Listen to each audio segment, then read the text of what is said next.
Well, hello, everybody. You already know who I am. I'm Tricia Parido, and I've been your host this whole time.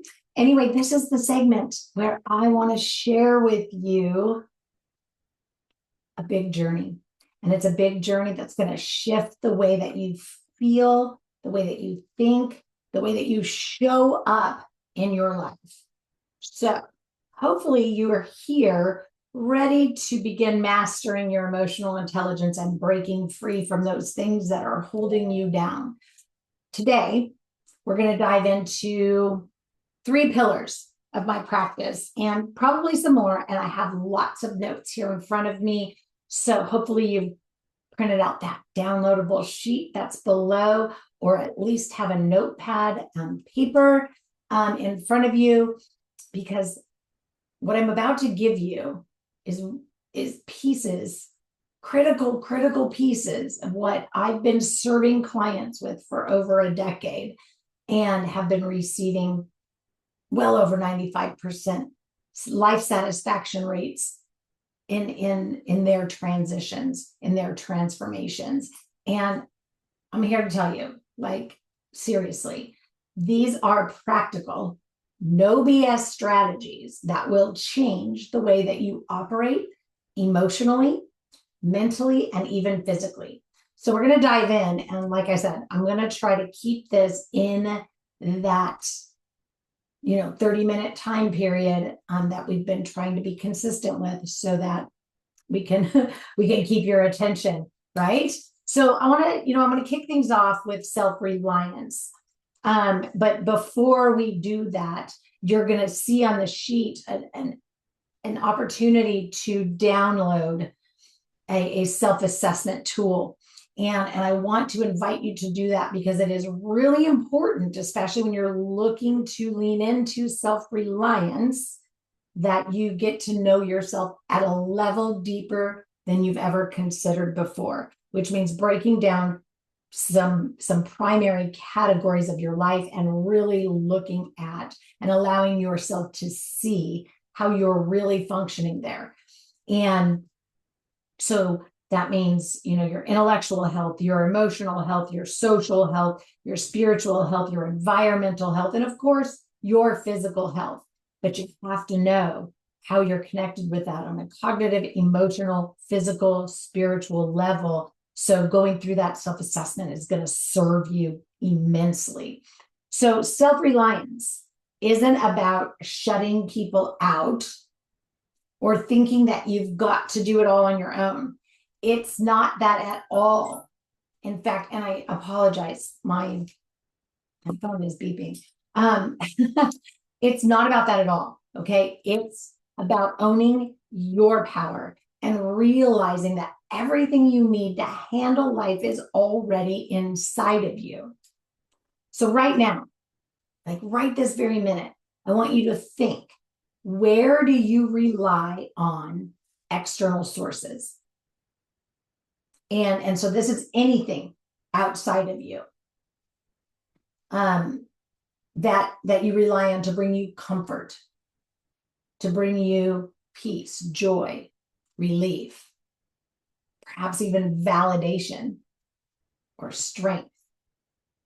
Right? What do you lean on to give you strength? This is a big question. So I want you to think on that, and I want you to write down your answers. Ask yourself, is it other people's opinions? Is it something like food? Is it alcohol? Is it social media?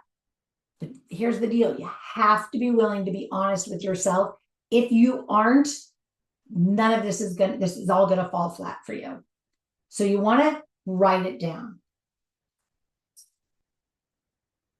Now, I don't expect for you to come up with those answers right now, because this is deep work. So I'm going to go through this, and I honestly want you to come back, right?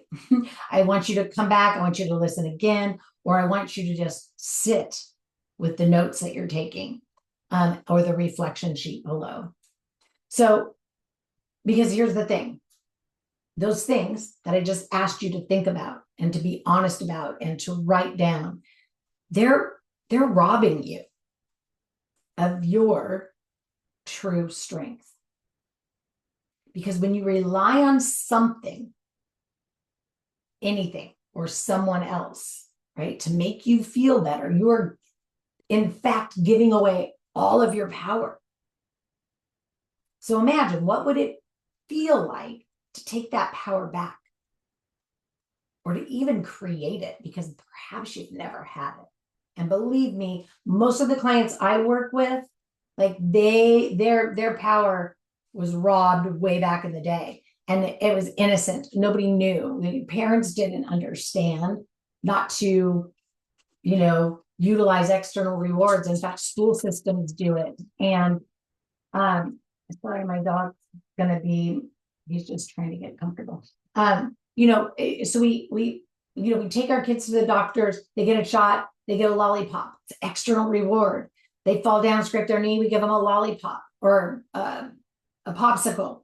We have a breakup, we lean into Ben and Jerry's. Somewhere along the line, we say, I worked really hard, I deserve this, or I'm gonna celebrate, let's go out for beers. We birthday cakes and all the things, Santa Claus, external rewards for being good all year. And so we have a culture that is very externally driven. And so it's hard sometimes for people to conceptualize the fact that we need, and we're intended to, if we're leaning into Julian Rotter's locus of control theory, right? We were really meant to move into this internally driven space where we don't need that external pat on the back. We don't need that external recognition. We don't need the thumbs ups, the hearts, the likes, the shares. We don't need the candy bar. We don't need the bottle of wine. We don't need the new suit. We don't, all of these things. So, if whether you're taking back that power because you let it go, or you need to cultivate it or learn it, you've got to spend time here. So what I want you to do is write down this practical tip. Okay, this is a practical tip that is going to serve you. Every time you catch yourself leaning on something external to feel better, it doesn't matter what it is. People, places, things, anything outside of you. It could be the gym, it could be a cup of coffee. If you are leaning on that something external to feel better, you need to pause. You need to check in with yourself, and you need to ask, what can I do for myself right now that will make me stronger, not weaker? This is the core of self-reliance. I'm not saying give up your cup of coffee in the morning. By all means, I drink a cup of coffee, but own it for what it is. It's an addiction, right? It's an attachment. It's something outside of you that you drink for a purpose. You've given it an emotional purpose. And so, what happens if you can't have it? Now, I've gone through a lot of work. I enjoy my cup of coffee. I don't rely on my cup of coffee. If I'm someplace where I can't have a cup of coffee, insert a hotel in Las Vegas. They don't have in-room coffee in most of them. You have to get up, get dressed, trudge yourself through the casino, go out, amongst the people to do that. I'm going to skip it all day long, right? Like, I'm just going to hang and do my morning, because it's more important to me that I keep my internal positive motivation practices, routines, or regimens in place than it is to have that cup of coffee. So another example is, I had a client one time who always turned to food when she felt stressed. Okay, so every time that something got tough for her, she'd grab the cookies or she'd grab a bag of chips, trying to fill that emotional void.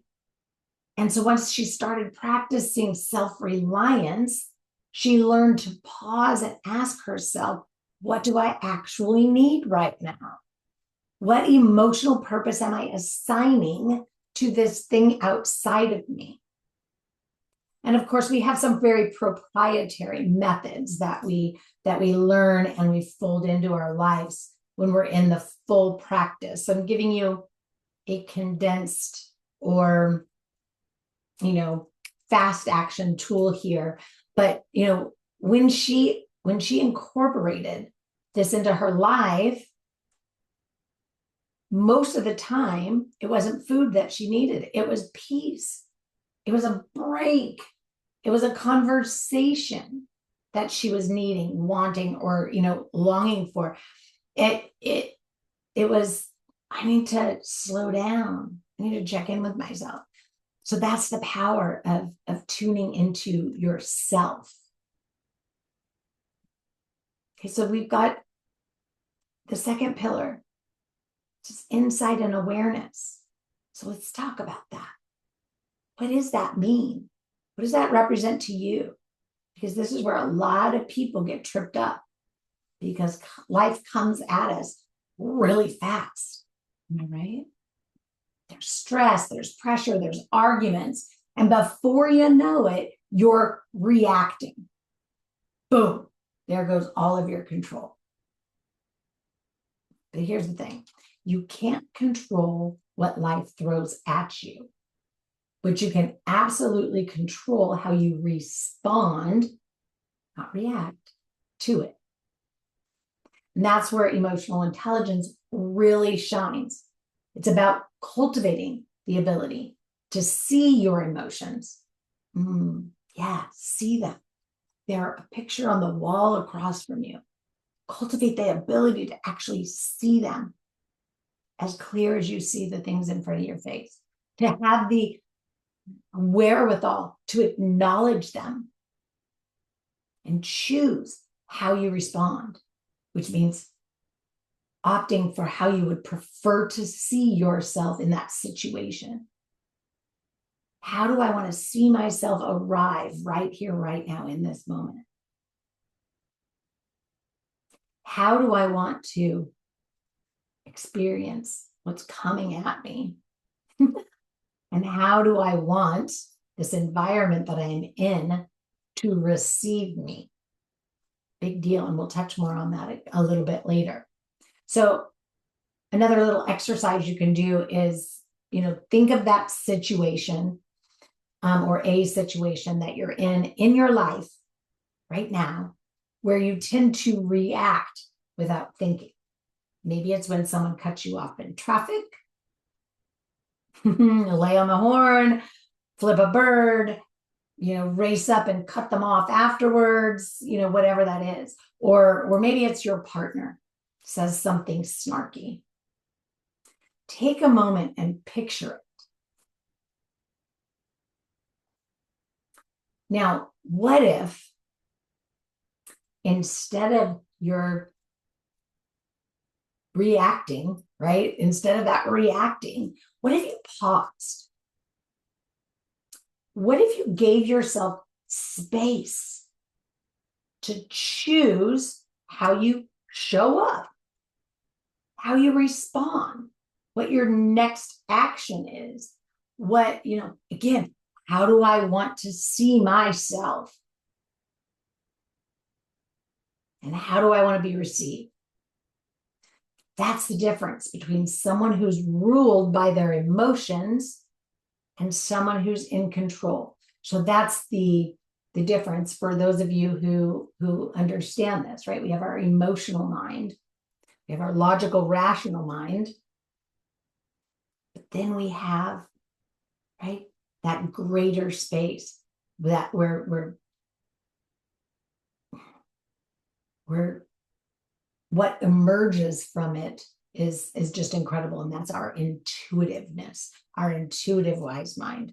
So that's when you're in control. Intuitively, I want to see myself this way. I want to be received as this. I want to be received as a calm, cool, collected, kind, compassionate, thoughtful, insightful, whatever, right? Insert your own adjectives, but what are they? This is how I want to see myself, and this is how I want to be received. That helps a huge, it helps immensely when you can pause and say, how do I want to see myself? That takes that reactivity out of it quite a bit. So that practical tactic or tip is to create a pause practice. So the next time that you feel triggered or prompted, don't react. I like the stop sign visualization. It's like, what? Stop. Whatever you're about to do, say, or whatever, don't just stop. Take a few deep breaths, shake your shoulders out, take a sip of water, do something, anything that you're in control of that is for you. Do something that gives you just enough space to say, right here, right now, in this moment, I feel. Maybe that's irritated, agitated, annoyed, frustrated, bothered, or it's intrigued, excited, elated, whatever it is. Because I don't want you guys to think that I'm only talking about these negative reactivity spaces, those, that are ugly, because people tend to only focus there. We still need to slow things down when we're excited, when we find ourselves motivated, when we're charged up and like, oh my God, I just had this great idea. I'm gonna jump in and I'm gonna go from A to Z without stopping, right? Like, no. Or that, yes, I'm gonna purchase this. I'm gonna purchase this program. And because they, whatever. And it's like, take a pause, take a breath, sit with it. Right here, right now, in this moment, I feel. And then here's where it gets good. What's driving this feeling in this moment? Right? You've got to know what's driving you. Because you got to check in. Is it something outside of me? Because if it is, I got to find a way to make it internal or it's not right. What can I do in this time and space to improve it going forward? So another example, and I don't know, I like to bring in, real life examples of people. But anyway, a client who was consistently reactive, right? In meetings at work. And she would just get super frustrated and blurt out her thoughts without thinking. And so once she started this practice, right, like the stop sign visualization, the pause, that check-in, right, that core non-physical feeling check-in of right here, right now, in this moment, I feel, what's driving it and how can I improve it? When she implemented that technique, she became the calmest person in the room. And not only did her confidence grow, but people started looking to her as the leader who could handle anything.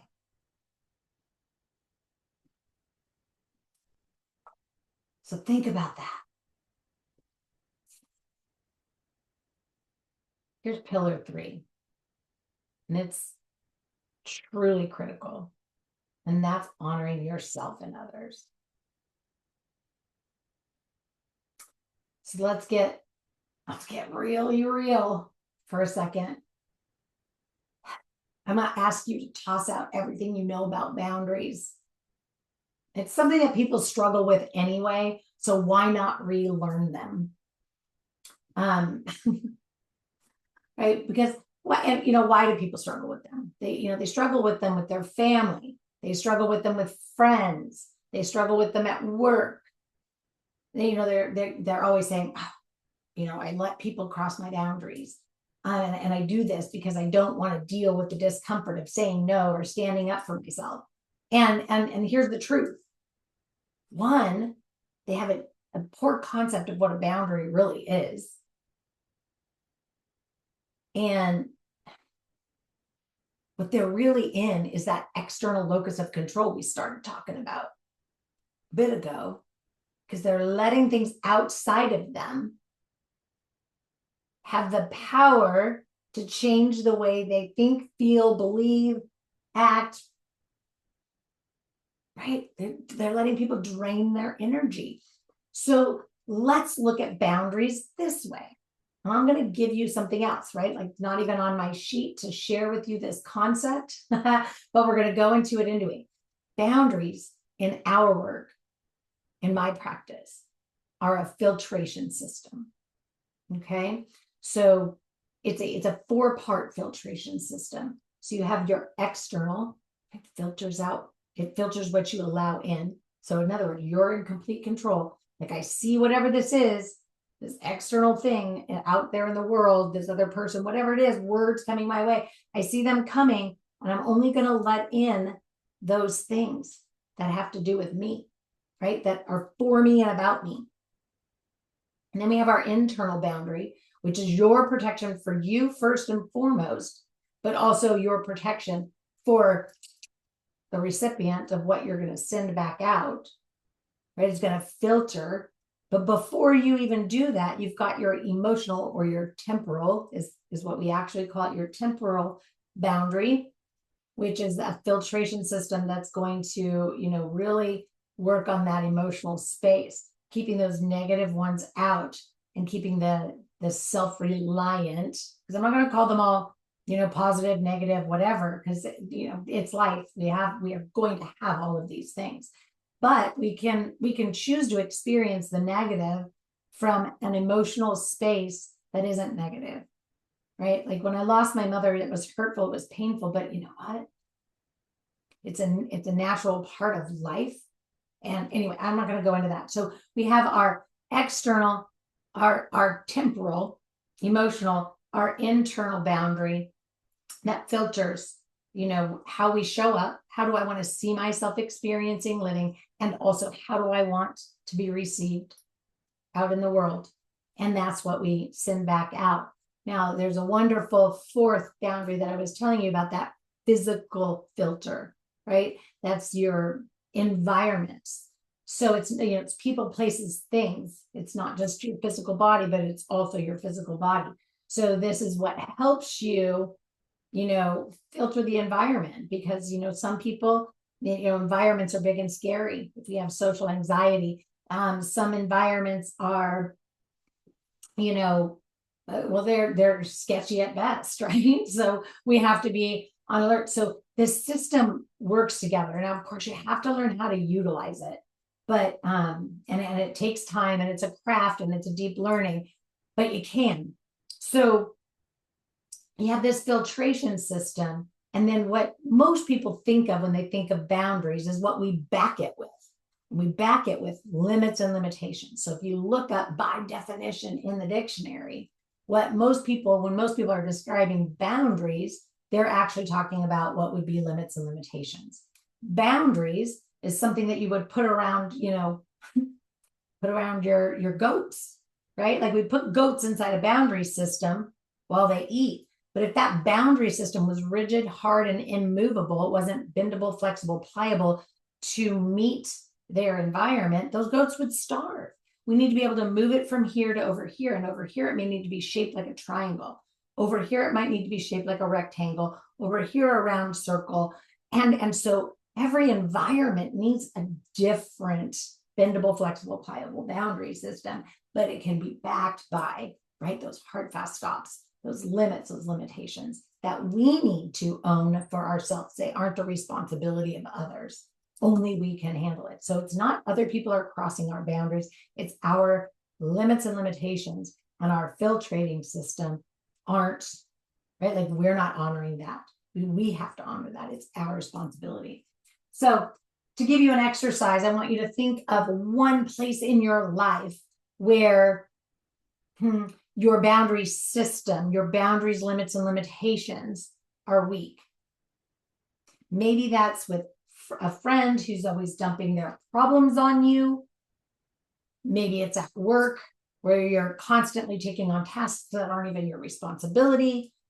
Whatever it is, write it down. Now, what would it look like to set this new boundary system in place in that particular situation? What would you say? If you were showing up how you want to see yourself and how you want to be received. How would it feel to completely protect your energy and your time? You have the right to honor yourself without apology. So, a practical tip I can give you is to create a key phrase or statement. And it might sound like,